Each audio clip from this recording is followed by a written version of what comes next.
llama aborto. Siguiente punto, alguien que me ayude allá. Que me ayude allá a pasar, por favor. La siguiente. Y para estar así como a la expectativa, para no quedar como con la boca abierta, la siguiente. ¿Qué es aborto? La definición científica de aborto es la pérdida de uno de los productos de la concepción. Llámese líquido amniótico, llámese embrión, llámese membranas, llámese placenta, lo que sea, uno de los productos de la concepción se denomina aborto. Ya lo veremos por qué. La siguiente. La OMS trató de hacer una definición dentro del ámbito médico. Dice, ojo, que es condición IO. En el informe técnico 461 dice que el aborto es la interrupción del embarazo antes del que el feto sea viable. Médicamente es la terminación espontánea o inducida de la gestación antes de la semana 22. Aquí está la diapositiva un poquito mal porque dice IO. ¿Sí me entiendes? Ahí es donde yo le digo, quedó mal la diapositiva porque no es O, sino IO. IO con un peso menor a 500 gramos, IO 25 centímetros de faena. ¿Eso por qué ese IO? Porque al final dice, cuando no se conoce la edad gestacional. Entonces, si usted llega a una paciente que no sabe qué edad gestacional tenía, pero el feto pesó 500 gramos, ya es que una muerte perinatal temprana, ya no es un aborto. ¿Ya? Entonces, por eso la condición EIO, ¿listo? No es O. La siguiente. Se calcula que el 20 o 30% de todos los abortos, todos los embarazos terminan en aborto. Las parejas con antecedentes de abortos recurrentes tienen un riesgo mayor, y casi el 50% terminan en aborto. Siguiente, por favor. 46 millones de embarazos en un año a nivel mundial terminan en aborto provocado y 20 millones de esos son inseguros. Yo traigo eso porque en la segunda parte de la charla vamos a hablar de un tema que inclusive hoy está a cuento a nivel mundial porque en Chile acaban de no aprobar la ley de aborto y solamente 4 países de América Latina, entonces incluiría El Salvador, que retrocedió en esto, ¿sí? Echó para atrás las leyes. Allá se permitía, igual que en Colombia, la interrupción voluntaria del embarazo bajo ciertas condiciones y se ha echado para atrás solamente 4 y como 6 en el mundo está penalizado el aborto. Del total de muertes maternas en Latinoamérica, 1 de cada 5 es por aborto inseguro. ¿Por qué por aborto inseguro? Porque no tienen las condiciones económicas para hacerse un aborto seguro. Entonces recurren a los droguistas, recurren a gente clandestina que no hacen las condiciones y eso es lo que se quiso modificar con la interrupción voluntaria del embarazo. Con respecto a la edad, 2 de cada 3 ocurren mujeres entre los 15 y los 30 años. Siguiente, por favor. El 50% de todos los abortos, si hablamos de abortos espontáneos, ¿sí? Se pierden a los 14 días del embarazo. No dan sintomatología y hay un breve retraso o coincide con la fecha menstrual. O sea, muchas veces se aborta y la misma paciente no se da cuenta que abortó. La siguiente. ¿Cuáles son las causas del aborto? Las causas del aborto son las más frecuentes son las ovulares. El 50% de los abortos tempranos se producen por desarrollo embriónico anormal, o sea, por defectos en la fabricación, y entonces el control de calidad dice no va, sale. ¿Ya? Entonces, errores en la...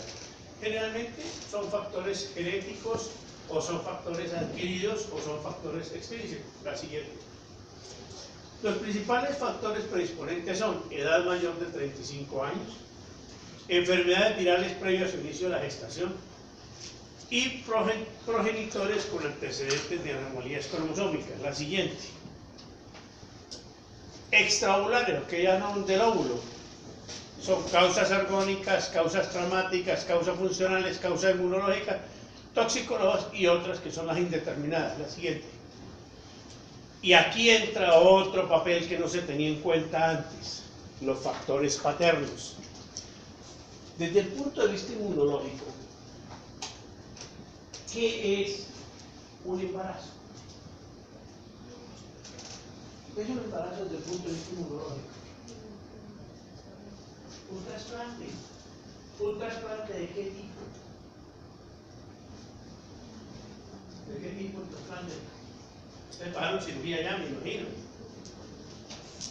Un trasplante de tipo autólogo. ¿Qué es un trasplante autólogo? El que comparte uno de los genomas. ¿Sí? ¿Por qué? El feto tiene un genoma que es propio y es el de la madre, y un genoma que no es propio, que es el del padre. Verbo y gracia. Si a mí me trasplantan el riñón de un hermano, yo comparto un genoma, por eso soy hermano. ¿Sí? Pero hay un genoma que no comparto, la otra cara del genoma, que por eso me hace que yo no sea igual a mi hermano. ¿Sí? Eso se llama un trasplante autólogo. Igual, desde el punto de vista médico de trasplante, un embarazo se comporta igual. De ahí que usted puede explicar por qué en un embarazo se bajan las defensas. O sea, hay un síndrome de inmunodeficiencia, entre comillas. ¿Sí? Por eso ustedes ven y les van a enseñar que una paciente con una infección de vías urinarias en el embarazo no es igual que una paciente que no está embarazada. Que todas las infecciones durante el embarazo son mucho más graves que en la paciente no embarazada, y que es una condición alterada fisiológica que el mismo organismo toma como un trasplante. Por eso las depresiones, los que ven alguna psiquiatría aquí, ¿sí? Hemos visto alguna psiquiatría, y las depresiones mayores que partos, pospartos, perdón, en puerperio, que son muy graves. Y entra a jugar esto, factores paternos que no se tenían en cuenta antes. Los factores paternos también entran a jugar parte en el aborto. La siguiente, por favor. ¿Cómo se nos presenta clínicamente una paciente que llega a nuestra consulta? Y ojo, aquí tengo que ser muy claro, los que vayan a rotar allá. Generalmente a usted le llega una paciente en edad reproductiva. Por favor, no le nieguen con una menorrea, no le nieguen un test de embarazo. Muchas pacientes llegan con dolor, llegan con esto, que no le hacen una ecografía, que no le encuentran nada. Hombres, mujeres en edad reproductiva, no le nieguen un test de embarazo. Hay una situación que se llama embarazo de localización no definida, y muchas pacientes de estas terminan a veces con ectópicos y terminan muertas, a veces por falta de un simple test de embarazo en nuestra consulta de urgencias. Generalmente la paciente llega por cólico, dolor, con un antecedente de amenorrea. Esto, mientras no se demuestre lo contrario, tenga un test de embarazo positivo, hablamos de que es una amenaza de aborto. ¿Qué es un aborto inminente, inevitable en curso? Es un diagnóstico clínico en el cual a usted le llega a la paciente ya con cambios cervicales y expulsando la especuloscopia material ovular. Entonces ustedes pueden hacer el diagnóstico de aborto inevitable, pero por favor la paciente que llegue con un sangradito y con dolor, no le hagan el diagnóstico de aborto incompleto que ustedes no saben qué tiene. Hablen el diagnóstico de amenaza de aborto. Aborto incompleto, retenido, diferido. Ahí está. Todos estos términos los pueden encontrar. El aborto incompleto es, como su nombre lo dice, cuando hay una expulsión completa de todos los productos. Y el retenido diferido es el aborto en el cual están, por decir algo, todos los elementos excepto el embrión. Eso es prácticamente un diagnóstico de tipo ecográfico. La siguiente. Aborto completo, igual, es un diagnóstico de tipo ecográfico en el cual usted hace una ecografía y dice, la paciente tiene usted embarazo previo, la señora dice que expulsó, que en su casa hace usted una ecografía, no encuentra absolutamente nada dentro de usted, entonces puede usted hablar de un aborto completo. Los abortos se complican y gracias a la aparición, y yo siempre he dicho que es el benefactor de las pacientes y es la ruina de muchos colegas que vivían al margen de la ley porque ejercían la profesión de hacer abortos. Valía mucho dinero y se enriquecieron con esto. Hoy son damnificados de una droga que apareció como un anti-H2 y que se llama el misoprostol, que ustedes lo van durante el semestre lo van a tener y las rotaciones van a ser muy útiles en la práctica usted. El aborto se complicaba muy frecuentemente y se complica con hemorragia, sobre todo si es un aborto tardío. Por encima de la semana 12 de gestación, los abortos se complican mucho con hemorragia y sobre todo porque dentro del argot terapéutico no hay con qué manejarlo. Escasamente inicio, pero el resto no sirve ni la oxitocina ni los derivados ergonomínicos, entonces no hay con qué manejar. Por eso alguien decía antiguamente que si usted se va a hacer un aborto, le decía a las niñas, hágaselo antes de la semana 12, pues espere que regale el chip. Porque la mayoría de pacientes se morían cuando se hacían un aborto tardío. Van a buscar quién se lo hacía, llegaba por ahí la semana 18-20, se iba al dos de la abortera, le ponía una sonda, expulsaba el feto y después se morían por anemia aguda. Lo otro era que cuando se hacían prácticas de introducir sondas, de romper membranas, eso es lo que hacían en las droguerías, en muchos sitios que hacían abortos clandestinos, era que le metían infección. Y la infección más grave era esta. A mí se me murieron muchas pacientes en el servicio de infecto, cuando eso era un pabellón especial que llamaba infecto, en ginecología eso desapareció, y vimos morir muchas pacientes por esto. No había cómo manejarla, era una paciente que estaba hablando con usted, estaba histérica y le ponía a usted los antibióticos que fuera y a los 2 días estaba la paciente muerta. O sea, hacían este síndrome que llama icterocerámico de Mondor, que es una especie de sepsis, que es rápida y letal. Dentro de todo eso también van a encontrar otra palabrita que ahora la reformaron y es aborto habitual.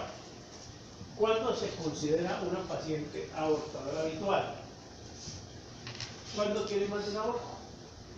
Y ya dentro de la clasificación, cuando ustedes tienen un control prenatal, es una paciente que usted tiene un aborto anterior, es una paciente de eso es lo que teníamos para hablar la siguiente. El diagnóstico clínico, el 25% de todos los abortos se hacen clínicamente. Es una mujer en edad fértil, con un retraso menstrual, ya lo hemos dicho, con un embarazo confirmado y que presente hemorragia genital, cólico abdominal y pérdidas, ellas generalmente dicen de coágulos o de restos ovulares. La siguiente. Hay que hacer un examen abdominal, determinar el tamaño del útero, esto es importantísimo. Por favor, cuando lleguen a las rotaciones, pacientes con hemorragias del segundo trimestre o del tercer trimestre del embarazo, no les hagan tacto de entrada. Háganle especuloscopio. Y si hizo una edición de tacto, pero no es necesario porque el hueso va a quedar. ¿Por qué? Porque si tienen una placenta fusiva o previa total, y usted le hace un tacto, puede desprenderla, hacer un ajuste de placenta y la paciente puede morir y se muere el feto. Entonces, ojo, para segundo y tercer trimestre hay que hacer primero una especuloscopia y no hacer tacto. Y en el primer trimestre, si no hay ningún problema. Determínase el tamaño uterino, descartar si hay signos de irritación peritoneal, descartar si hay tumoraciones, descartar un embarazo ectópico y descartar una enfermedad trofoblástica gestacional. Eso Todo se hace por diagnóstico clínico, apoyado con el ecógrafo, que se convirtió en el tercer ojo, así como en los hindúes, el ojito de la frente. Para los ginecólogos, el ecógrafo se convirtió ya en el tercer ojo. ¿Por qué? Porque usted encontraba antes de que apareciera la ecografía un útero que la señora decía, es que yo tengo 2 semanas de atraso, 12 meses de atraso. Y usted encontraba un útero a la altura del ombligo. Usted tenía para sospechar, tienen que salir unidades, la paciente tiene gemelos o la paciente tiene una enfermedad ortográfica gestacional. No le salía de ella. Y empezaba la lucha por saber qué era. Entonces, como una ecografía, empezaban a tomar beta-HCG cuantitativa, que si daba muy elevada, entonces decía, una enfermedad ortográfica gestacional. Pero, si nos daba normal, entonces venía el lío. ¿Qué será que son gemelos? ¿Será que son que es unidrámneos? Y empezaba la lucha y empezaba uno después a solicitar radiografía para mirar si en la radiografía se veían 2 columnitas para decir son gemelos. Resultaba que no, que era uno. Y empezaba la lucha porque entonces, ¿cómo hacía para descartar que era unidrámneos? Y empezó, todo eso se mejoró y ustedes se van a dar cuenta que se facilitó con el apoyo de la ecografía. Entonces hoy en día ya es más fácil hacer el diagnóstico. La siguiente. La ecografía es el primero que todo, cuando usted hace una ecografía, lo primero que va a observar es si el embarazo es intra o extrauterino. Lo segundo, si hay viabilidad embrionaria, desprendimientos o hemorragias. Y si el huevo está o no está dentro de la cavidad, porque a veces ustedes ven que encuentran solamente el saco gestacional sin ninguna otra cosa. Pero todo esto nos ha facilitado los diagnósticos. La siguiente. La beta-HCG cuantitativa en este momento, ya teniendo la ecografía, ¿para qué nos sirve? Dirán ustedes, bueno, ya la beta-HCG ya pasó a la historia. No. La beta-HCG cuantitativa nos va a servir para determinar si el embarazo es viable, no es viable, o si el embarazo tiene una enfermedad trofoblástica gestacional temprana. Generalmente, un embarazo normal en promedio, cada 72 horas aumenta 66% su valor. Y hay unas tablas, nadie las sabe, que todo el mundo puede consultarlas, de acuerdo al laboratorio, y le dan a usted para tantas semanas tanto valor de beta-HCG. Si usted ve que no supera los 66%, entonces usted empieza a sospechar de que la paciente no tiene un desarrollo adecuado de la placenta o está haciendo un embarazo ectópico. No crean que con la ecografía es tan fácil hacer el diagnóstico de embarazo ectópico, y por eso se incluye ahora un término dentro de los diagnósticos que llama embarazo de localización desconocida. Encuentra usted a veces dice beta-HCG para 8 semanas, y usted mira y por ningún lado ve embarazo. El útero vacío, los anexos no encuentran ectópicos, y bien difícil a veces que hacer el diagnóstico de ciertos ectópicos. La siguiente. El diagnóstico diferencial del aborto, principalmente embarazo ectópico, ya sabemos que diferenciamos la enfermedad trofoblástica, ginecopatías y trastornos de la coagulación. Hay una paciente que tiene un trastorno de coagulación, puede sangrar, puede tener una menorrea, y empieza uno a divagar porque no sabe uno qué tiene. Y lo otro son las malformaciones mullerianas. Pueden simular también hematometras, que pueden simular abortos, etc. Eso lo van viendo con el transcurrir de las clases. La siguiente. ¿Cómo es el tratamiento para cuando vayan a los servicios? El manejo generalmente en todos el mundo es igual. Ya le digo en qué varía, y ya le digo qué deben contestar en el previo si la pregunta la hace el doctor Silva. ¿Ok? Sí, que a veces es diferente. Amenaza de aborto, reposo físico, psíquico y sexual hasta desaparición de la sintomatología.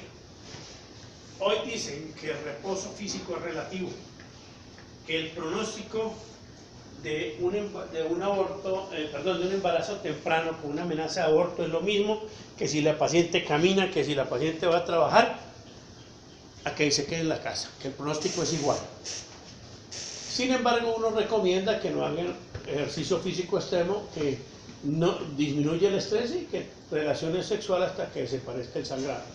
Eso es, sí, se considera, porque si usted le dice a una paciente, no señora, usted puede seguir laborando, esa señora se fue al médico y bueno, sé qué, y mire lo que me mandó es que como el hijo no es de él, entonces uno se cura en salud y más es de un manejo, más, como dicen en el cuento, placebo, efecto placebo, que la paciente se va a reposo y que el reposo le va a disminuir.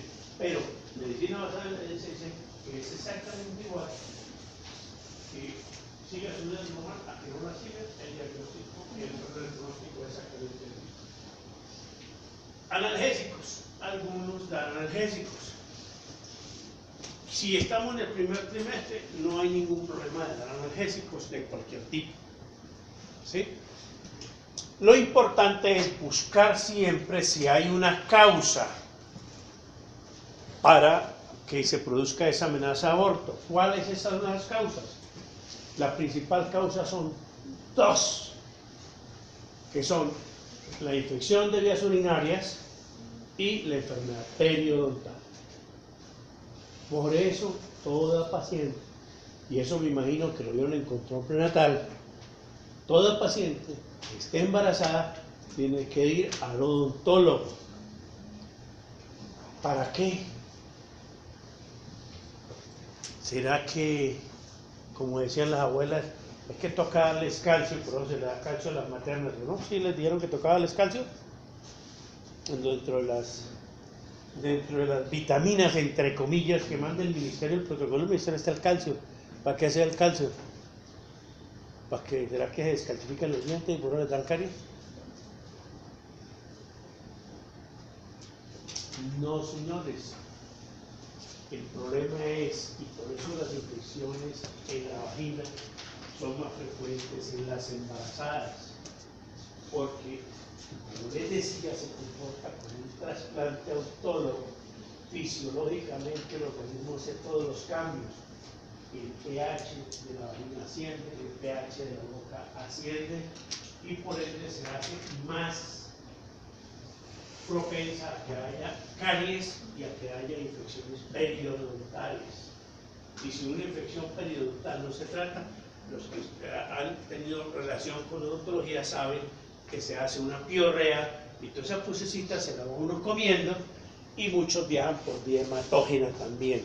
Entonces, ojo, en las embarazadas es primordial que haya una valoración de el odontólogo. Hay un tumor inclusive que le salió en un ECA de hace 2 años, 3 años, y los mismos alumnos me decían, doctor, le hemos preguntado a todos los ginecólogos y es el primero que nos responde. Porque la pregunta en el ECA era Epulex. ¿Qué es un Epulex? Y la mayoría de aquí los alumnos, ninguno supo qué era un Epulex. Un Epulex es un tumor de la encía, que sangra muchísimo de la encía de las mujeres embarazadas, solamente de las embarazadas, y se produce un tumor de la encía. Entonces, por eso es importantísimo la valoración de la causa de que esté produciendo la amenaza de aborto. La siguiente. Cuando ya la paciente le llegue el aborto en curso, un aborto incompleto, cuando no hay repercusión hemodinámica, o sea, cuando no ha sido una pérdida mayor de sangre, hay que determinar un acceso venoso, hay que dar analgésicos. Hay algunas pacientes requieren ansiolíticos, pacientes que tenían un embarazo muy deseado, ¿sí? Y aquí hay 2 cosas que yo los traigo así: completar la evacuación del útero por aspiración con ventaja de farmacología. ¿Y por qué les digo esto? Porque hay dos conceptos en el mundo, tres conceptos ahora.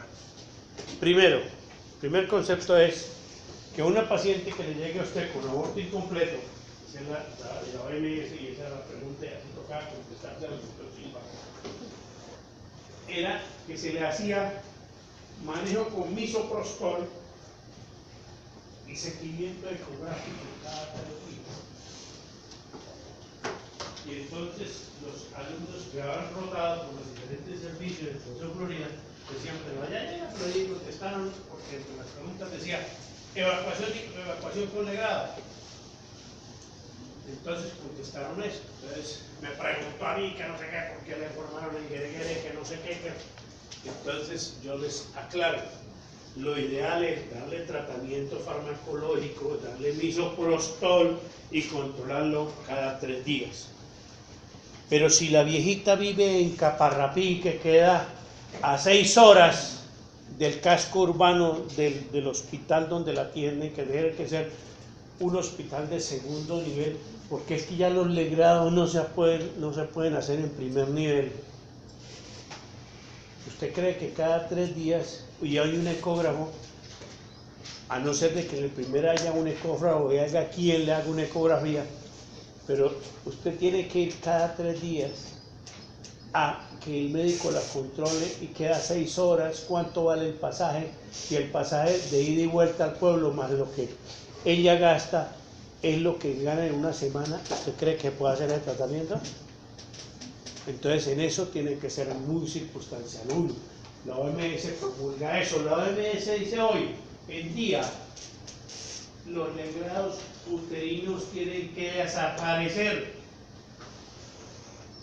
Los legrados son cosa del pasado.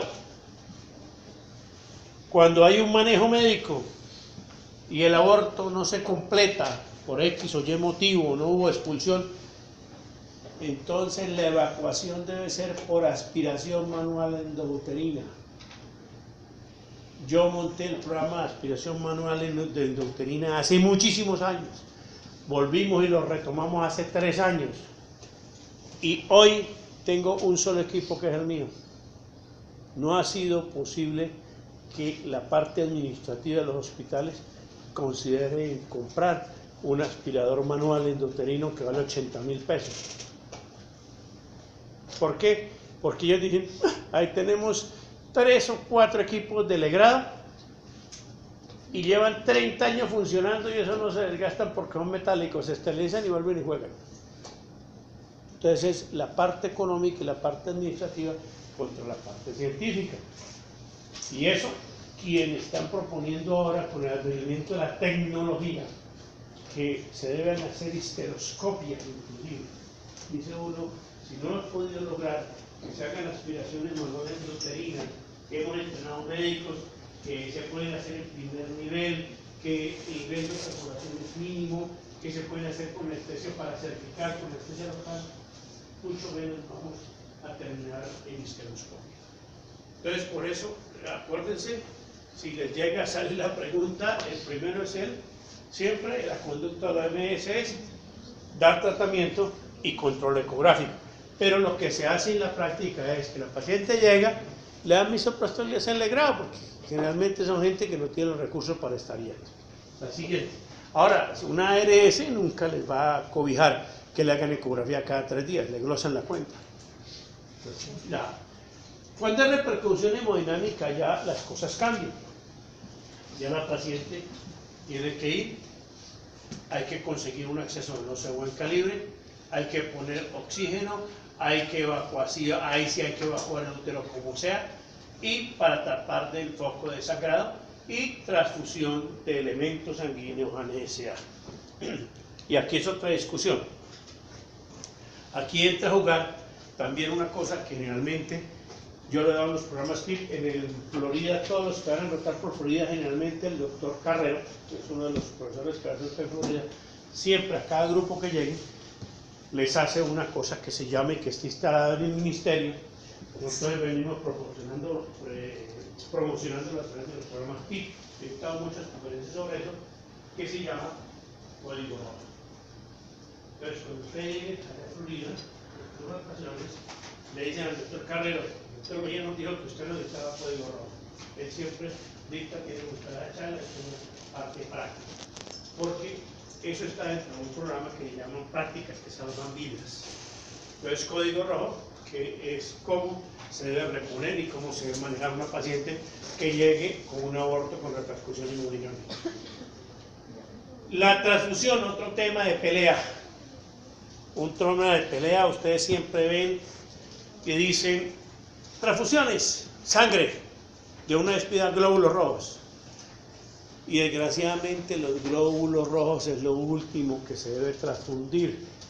Inclusive en una anemia aguda por pérdida de sangre, esa es la única que está indicada el trasplante de sangre total. Uno, cuando está en un nivel tercero o cuarto de complejidad, que tiene un buen laboratorio, una transfusión se debe realizar en lo que se llama unidades de transfusión. Y les apuesto que ustedes, ¿qué me dicen?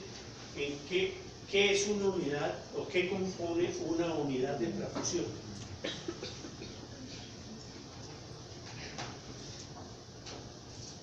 ¿Ah? ¿Qué me dicen que compone una unidad de transfusión? ¿Qué es lo que debemos hacer?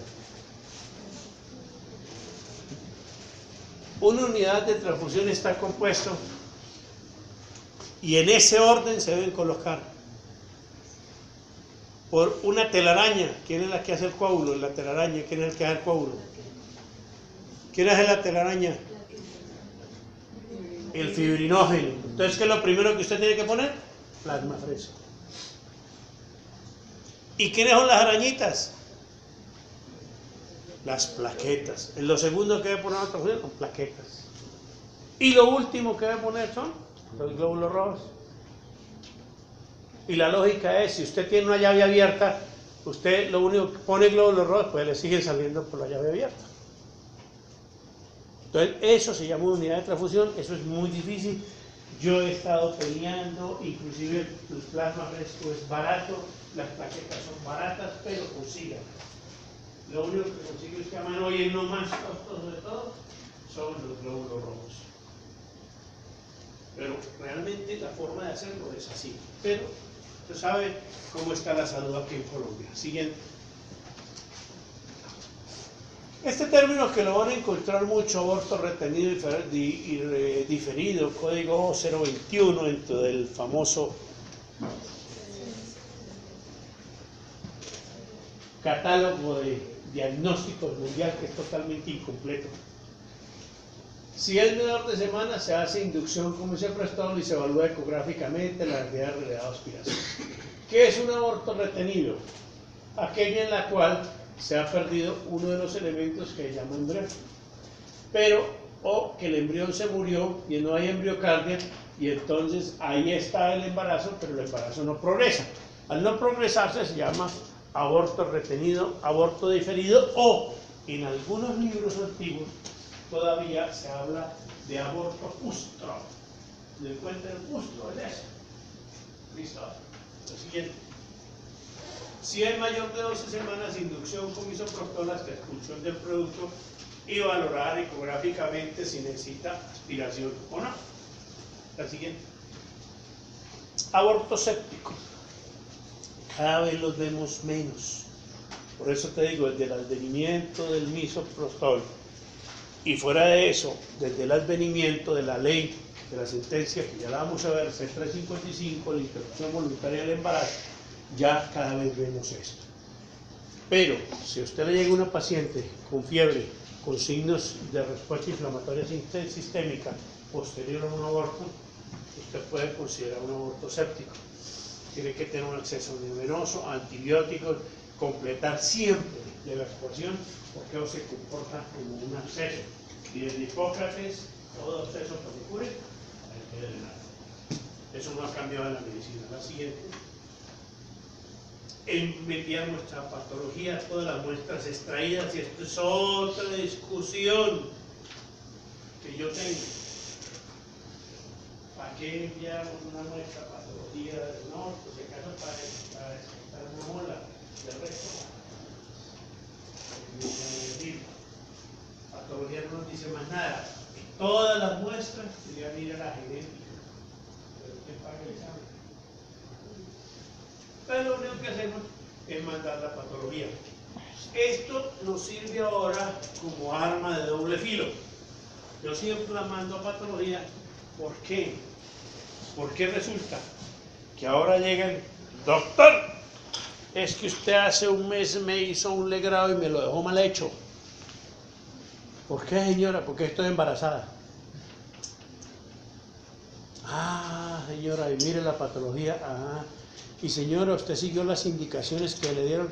¿Cuáles indicaciones? No le dejó la fórmula, o no quiso seguirla, o la señora dice que ya no le dijeron nada. Siempre en mi servicio de ginecología y obstetricia del hospital, después de un procedimiento de posterior aborto, siempre se le da manejo y consejería anticoncepcional a la paciente. Siempre sale por un método de anticoncepción, porque el primer ciclo después de un aborto es ovulatorio. El primer ciclo después de un parto es anovulatorio. Por eso a las pacientes, a las maternas, se les pone a planificar después de un mes de haber parido. Pero después de un aborto, a los 15 días pueden quedar embarazadas. Y llegan embarazadas echando la culpa a quién? Al médico que hizo mal el legrado, que sigue embarazada. ¿Sí? Entonces, ojo con eso. Siempre, y esto cuando lleguen a los servicios, la ley colombiana dice, y en la resolución 347, que parte de la 412, toda paciente que tenga un test de embarazo positivo y llegue a un servicio nuestro, que tenga un test positivo, hay que pedirle todos los exámenes de control. ¿Y esto por qué? Porque usted no sabe en qué momento la paciente se vuelve a embarazar y usted le dice, usted le pidió los exámenes anteriores, usted le puso, y eso es muy frecuente, usted le preguntó a la paciente qué tipo de sangre era y cómo hacemos. A la semana 12 la paciente abortó y es negativa, es RH negativo. ¿Cómo sabemos, cómo clasificamos el aborto? ¿Cómo hacemos hemoclasificación por un aborto? No se puede. Entonces toda paciente RH negativa, si no se conoce el padre, que es RH negativo, si no se conoce que el padre es RH negativo, hay que vacunarla con Rosumab porque la paciente se nos puede sensibilizar. Pero fíjate cómo es importante, no más por esa edad.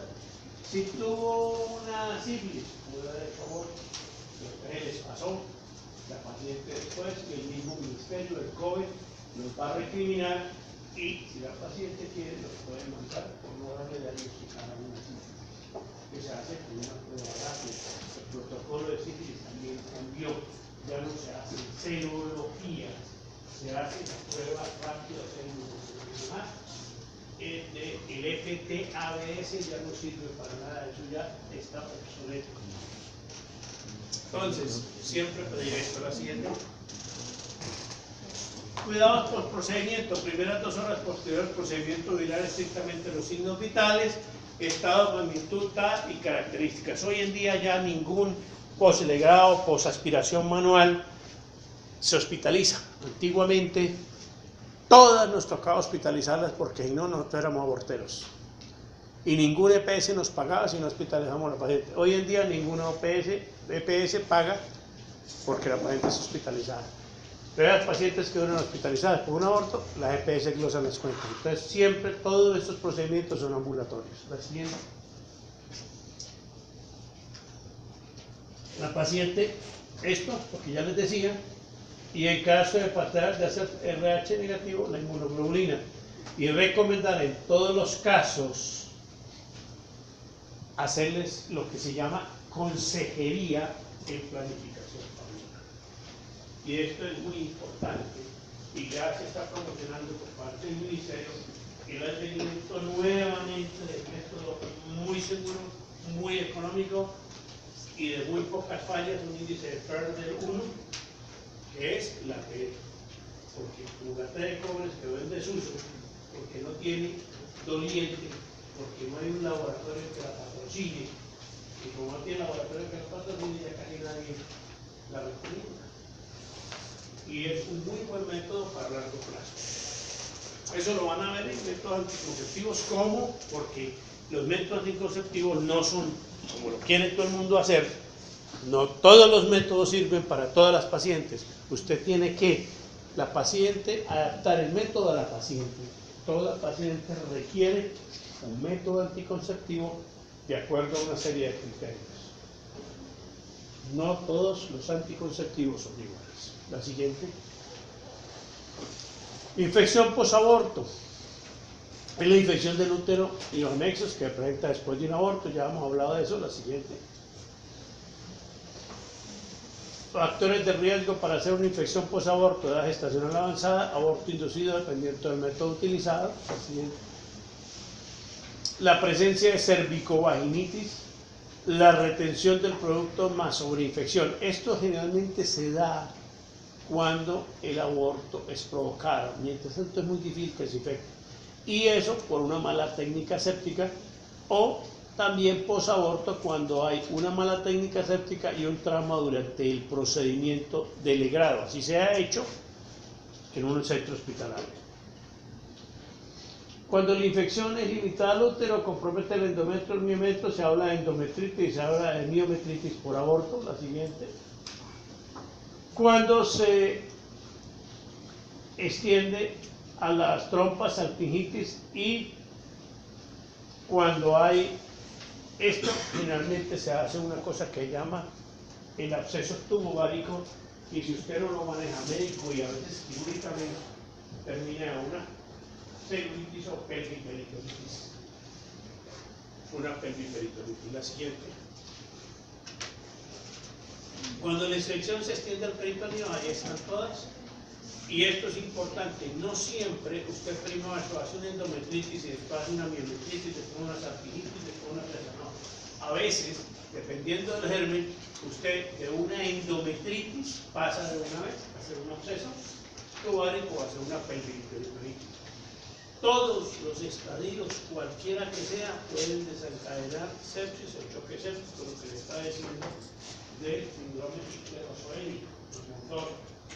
Depende, si es un clostridium, la paciente se le muere de los días. Usted no lo maneja. Y no tiene que hacer ninguno de estos pasos. Bueno, yo creo que ahí la siguiente, hemos terminado la primera parte. Vamos con la segunda, que es muy breve, que es la